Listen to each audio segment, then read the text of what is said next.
Hi guys, ഇത് ഞങ്ങളുടെ miracle ഫ്രൂട്ടാണ്. ഇത് കുറെ പഴുത്തിട്ടാണ്, ഇപ്പോൾ പച്ചയുമാണ്.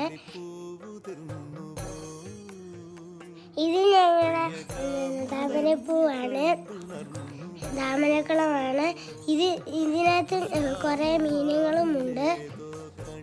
ഇത് ഞങ്ങളുടെ ഇത് പനിക്കുറുക്കിയാണ്. ഇത് ഞങ്ങളുടെ അലോവേര. ഇത് ഞങ്ങളുടെ അതുപോലത്തെ മറ്റേത്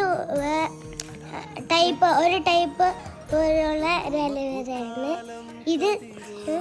ഇത് ഞങ്ങളുടെ കുരുമുളകാണ്. ഇഷ്ടംപോലെ ഉണ്ടാവുന്നു. ഇത് ഞങ്ങളുടെ മുളകാണ്. ഇത് ഞങ്ങളുടെ കോവയ്ക്കയാണ്. ഇതിലും ഇഷ്ടംപോലെ